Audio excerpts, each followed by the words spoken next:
Olá pessoal, espero que estejam todos bem. Vamos para mais uma aula online da nossa quarentena, tá certo?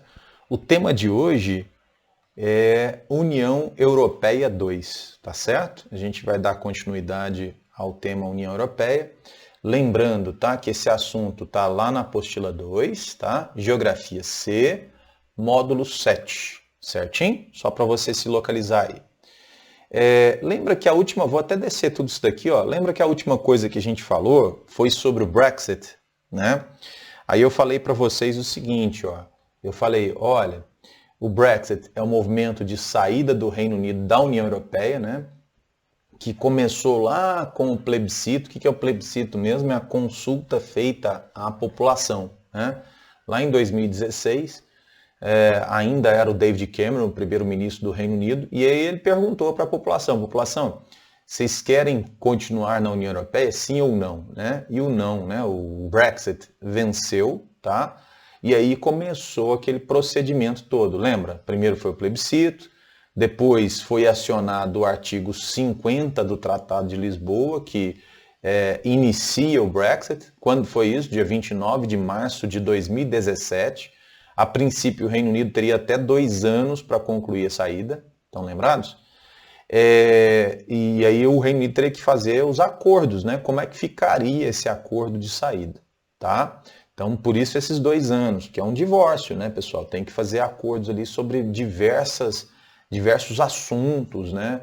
Por exemplo, como é que vai ficar a circulação de mercadorias, como é que vai ficar a circulação de pessoas e outras várias regras, né? A Theresa May chegou a assinar um acordo, tá? Só que, isso lá no final de 2018, só que principalmente por causa daquele problema do backstop, né, da manutenção de uma fronteira não dura entre as Irlandas, né, o acordo que ela assinou com a Comissão Europeia foi rejeitado por 3 vezes e ela renunciou. Aí assumiu no lugar dela o Boris Johnson, até escrevi o nome dele aqui, tá? E o Boris Johnson, depois de uma manobra que ele fez, né, de antecipar eleições para ter mais apoio lá dentro do parlamento, ele conseguiu aprovar a saída do Reino Unido da União Europeia, tá? Que se efetivou no último dia 31 de janeiro de 2020. Portanto, muito recente, tá? A partir do dia 31 de janeiro de 2020, então, a gente considera que a União Europeia tem 27 membros, tá? Até porque eles já não têm direito a voto, né, no Parlamento Europeu, já não têm direito de participar da Comissão Europeia, tá? Só que existe um período de transição, que naquela aula de atualidades lá sobre o Brexit a gente falou, né? Deixa eu até escrever isso aqui, ó. O período de transição vai até o dia 31 de 12 de 2020. O que é esse período de transição? O Reino Unido terá que continuar cumprindo com as obrigações dentro da União Europeia até que os acordos sejam firmados. Muitos acordos ainda têm que ser feitos, tá? Rodrigo, e se eles perceberem que essa data aqui não será suficiente, né, essa data de transição? A gente tem aí até o dia 30 de junho de 2020 para o Boris Johnson pedir a prorrogação do prazo de transição. Se ele até o dia 30 de junho não pedir a prorrogação, o Brexit necessariamente vai acontecer, né? O período de transição vai acabar e aí a consequência disso é que pode acontecer um hard Brexit, né? Um Brexit sem acordos, tá? Então, muitas coisas podem ficar para trás, tá certo? Todas essas questões aí nós falamos naquela aula de atualidades, tá? Onde a gente aprofundou.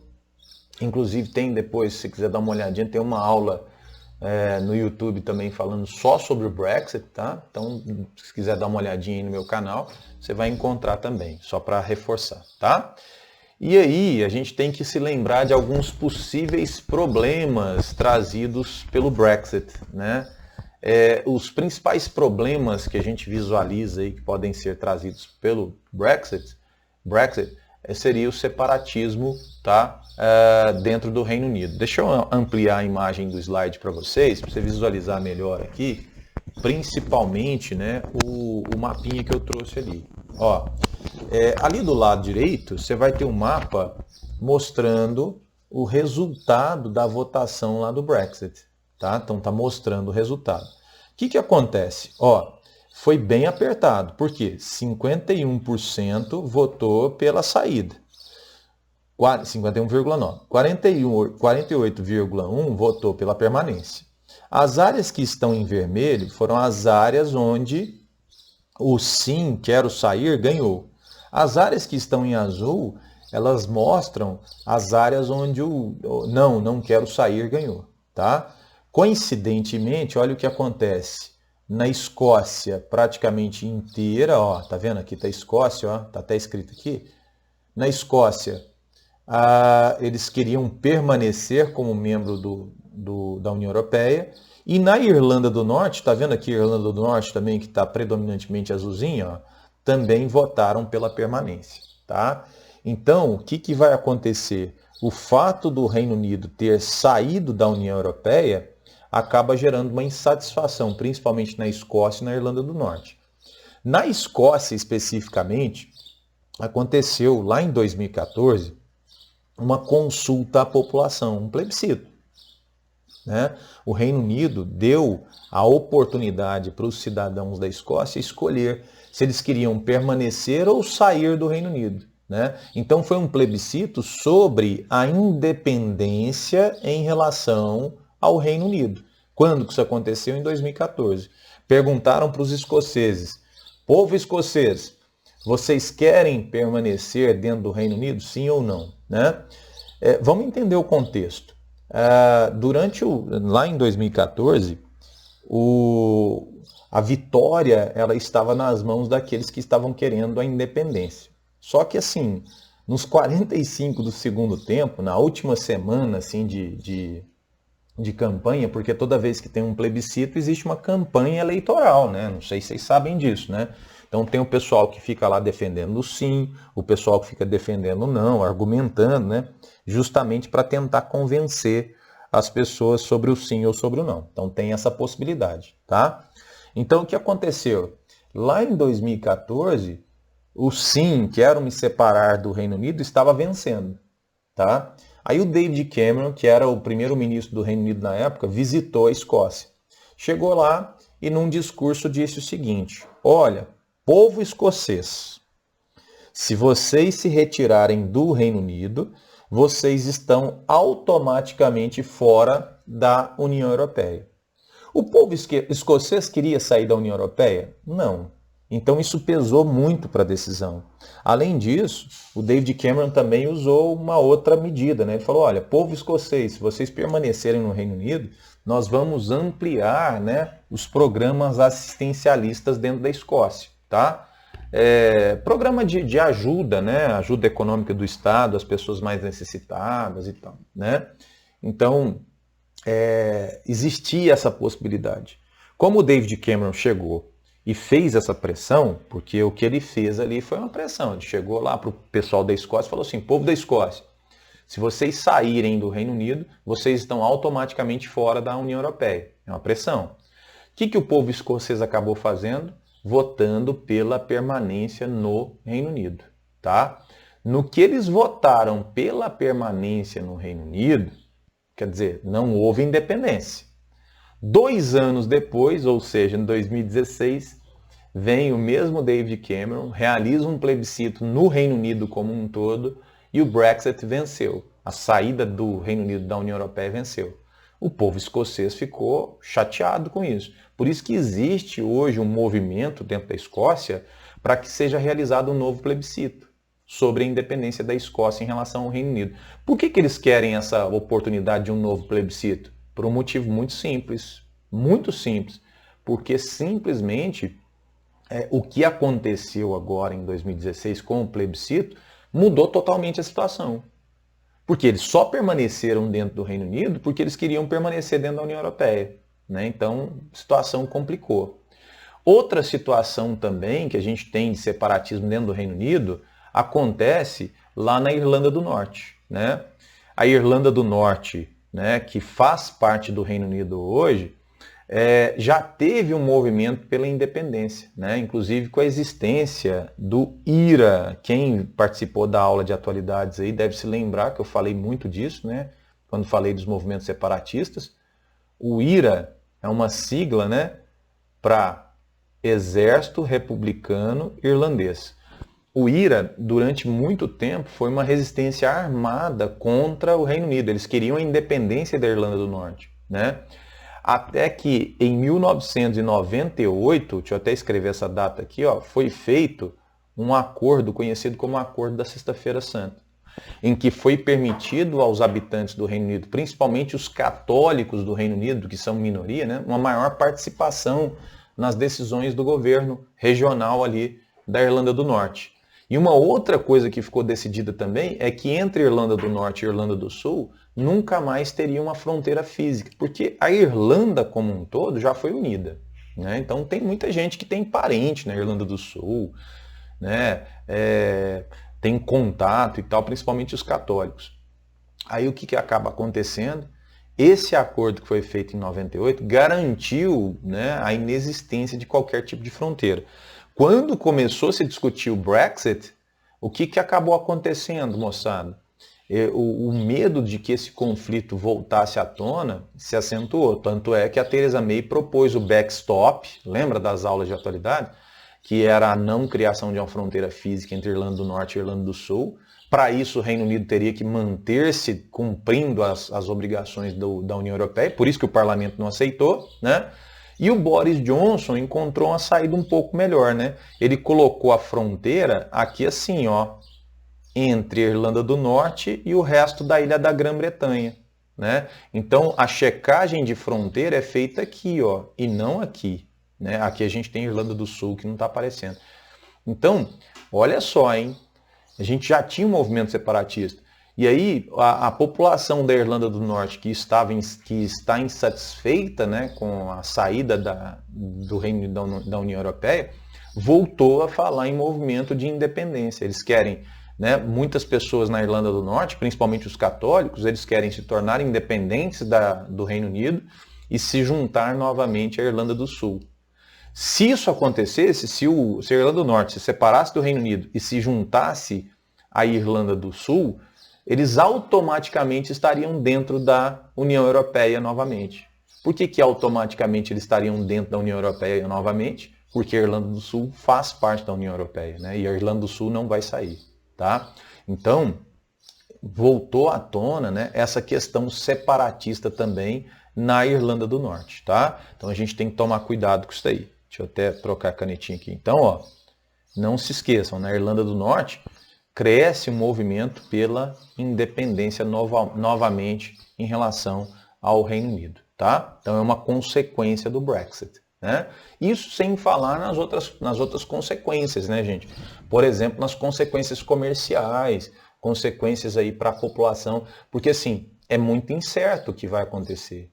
Porque se o Boris Johnson não conseguir fechar todos os acordos, pode ser que a relação do Reino Unido com a União Europeia seja uma relação como o Brasil e a União Europeia, por exemplo, sem qualquer tipo de benefícios alfandegários e tudo. Então tem que ser feito esse acordo aí, tá certo?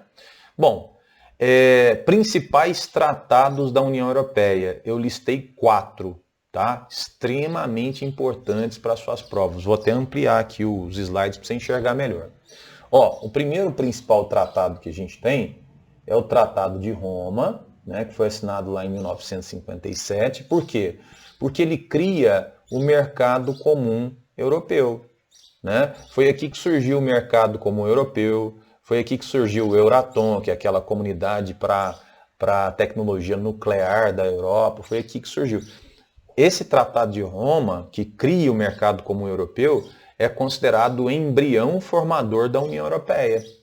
Tá? O que previa já esse mercado comum? Livre circulação de pessoas, mercadorias e serviços. Já mostrava um nível de evolução legal já, né? Já em 57. Aí depois a gente tem o Tratado de Maastricht. Esse Tratado de Maastricht ele foi assinado em 92. Ele transforma o mercado comum europeu, né? Ele cria a União Europeia, tá? Nos moldes que a gente tem hoje aí. tá? Com livre circulação de pessoas, mercadorias, serviços, né? Com a adoção de uma política comum de desenvolvimento, depois tem uma adoção de uma moeda única, tá? Em 1990, a gente tem a assinatura do Tratado de Schengen, tá? Esse tratado começou a ser debatido em 1985 e foi firmado em 90. O que ele faz? Ele regulamenta a livre circulação de pessoas, tá? Ele cria o chamado, aqui olha aqui no meu mapa aqui do lado, o chamado espaço Schengen. Se alguém te perguntar o que é o espaço Schengen, você tem que saber. É aquele espaço formado pelos países que assinaram o Tratado de Schengen, tá? A gente tem 3 situações. A gente tem membros da União Europeia que estão fora do Tratado de Schengen. Por exemplo, olha aqui, ó, olha o Reino Unido. Lembra que eu te falei das dificuldades de integração? A Irlanda do Sul também está fora, tá? A gente tem membros da União Europeia que fazem parte do Schengen, que é esse verde mais escuro, quase todos. E a gente tem países que não fazem parte da União Europeia, mas que assinaram o Tratado de Schengen, como é o caso, por exemplo, da Suíça. Também, né, gente? Ficaria isoladão ali no meio, tá? Então a gente tem essas 3 situações.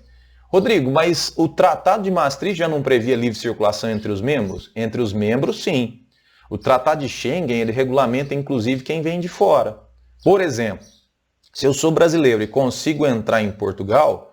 Portugal faz parte do espaço Schengen? Faz. Então eu, brasileiro, posso circular por qualquer um desses verdinhos aqui. Agora, se eu sou brasileiro, entro em Portugal, venho para a Espanha, chego na França, eu posso ir para o Reino Unido sem ter uma autorização do Reino Unido? Não posso. Por quê? Porque o Reino Unido não está no espaço Schengen. Então isso serve muito para regulamentar quem vem de fora.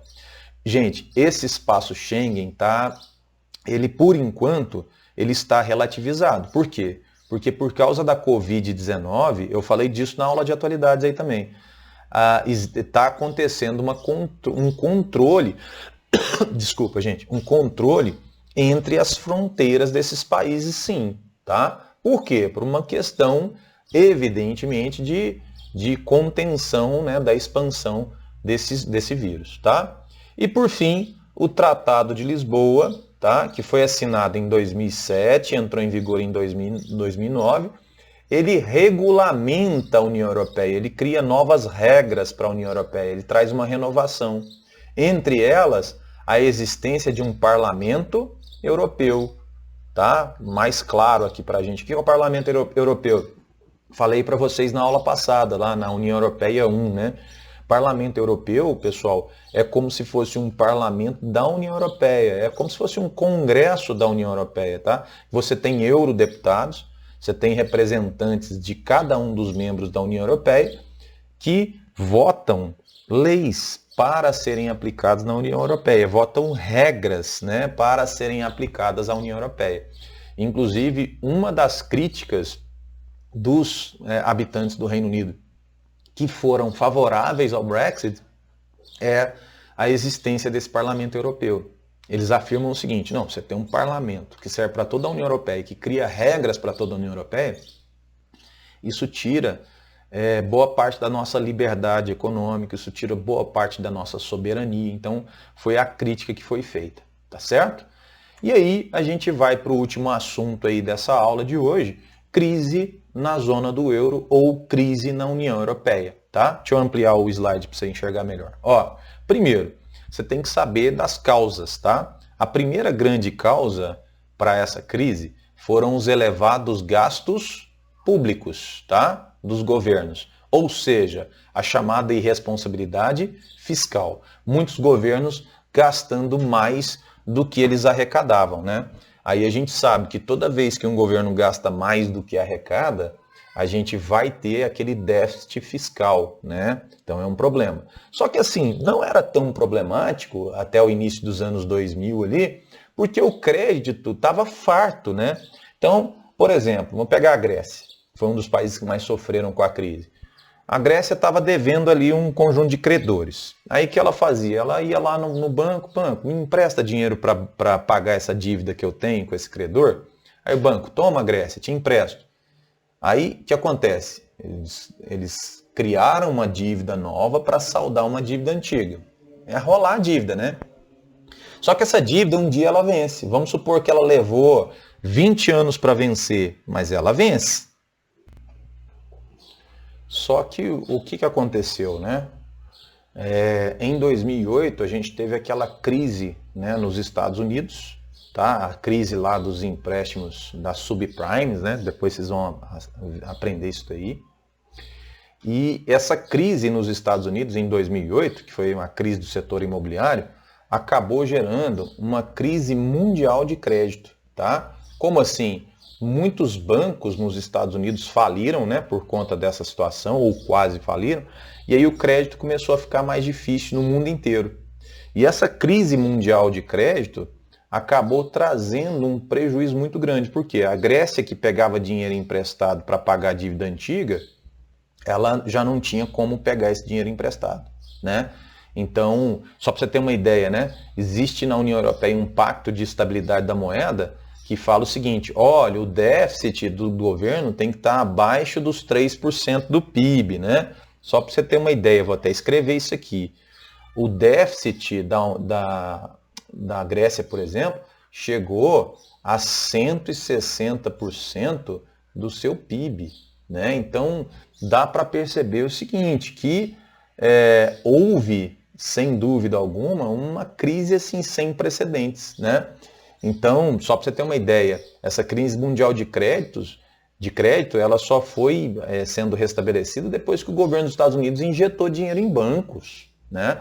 Então, estava muito difícil pegar dinheiro emprestado. Então, como a Grécia não conseguiu pegar dinheiro emprestado, né? A Grécia, Portugal, Espanha, esses países mais complicados, que estavam com a economia mais defasada, eles acabaram, né, não dando conta de pagar os credores, e aí em 2011, que foi quando essa crise eclodiu, né, os investidores perceberam a situação, né? Olha o tamanho desse déficit público, né?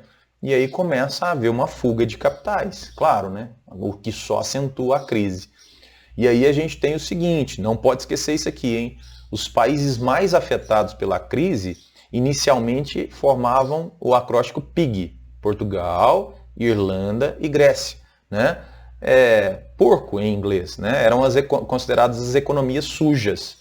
Posteriormente entraram Itália e Espanha, por isso que virou PIGS. O S aqui é de Espanha, porque está em inglês, tá? Então, ó, Portugal, Irlanda, Itália, Grécia e Espanha, tá? São os países aí mais afetados pela crise na zona do euro. O que a União Europeia fez para tentar solucionar o problema, né? Para tentar combater essa crise? A União Europeia foi lá e criou a Troika, que é um grupo formado por 3 organismos, por isso Troika, trinca, 3, né? O Fundo Monetário Internacional, que é o FMI, o Banco Central Europeu e a Comissão Europeia. Esses 3, né, organismos se juntaram, né, formaram a Troika e montaram um pacote de ajuda de 750 bilhões de euros, pessoal. Não é de reais nem de dólares, de euros, tá? Só que a Troika disse o seguinte: olha, vou te emprestar, vou te dar essa ajuda econômica, deu ajuda mesmo, deu dinheiro para esses países, né? Emprestou mais dinheiro, só que em troca a Troika exigiu que os países adotassem medidas de austeridade, tá? O que seriam essas medidas de austeridade, pessoal? Seriam os cortes de gastos públicos para alcançar o equilíbrio fiscal. Opa, desculpa, escorregou. O corte de gastos públicos, tá? Para alcançar o equilíbrio fiscal. Lógico, medidas muito impopulares na época, né? Geraram muitos protestos, né, contra essas medidas, porque tiveram que cortar gastos com aposentadorias, gastos com funcionalismo público, tiveram que fazer reforma na Previdência. Então, gerou uma certa revolta da população, porque a população é a primeira que sofre aí com essas medidas, né? E de lá para cá a União Europeia tem se recuperado dessa crise, até que em 2020 a gente tem o problema da Covid-19. E lembra quais foram os países mais afetados? Espanha e Itália, por exemplo, estão na lista dos mais afetados pela Covid-19. Isso com certeza vai voltar a trazer problemas econômicos, né, para esses dois países, infelizmente. Pessoal, a nossa aula vai terminando por aqui, tá? Eu queria aproveitar que hoje a nossa aula é gravada para deixar uma surpresa para vocês aí, que a gente vai fazer aqui essa surpresa com muito carinho para vocês. Espero que vocês gostem, tá? E para dizer que eu tô com muita saudade do nosso convívio, de estar aí junto, né, todo sábado, né, daquele calor humano que a gente gosta tanto, né? Então, eu vou deixar aqui uma surpresa para vocês, tá? Que eu fiz aqui com o meu filho. Então, fazer uma mágica aqui. Olha aí a mágica, gente. Eu admito, tinha a intenção de fazer difícil. Não rolou, não rolou, não rolou. Eu lembro que você ligava e eu fingia que não tava. Desligava o celular, celular. Eu lembro que minha mãe falava que você não prestava, mas eu te enchia de amor, de amor, de amor.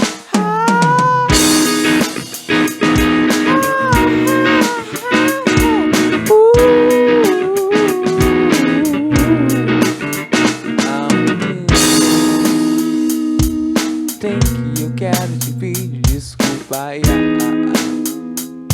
eu confesso, não é pra tanto meu drama. Foi mal.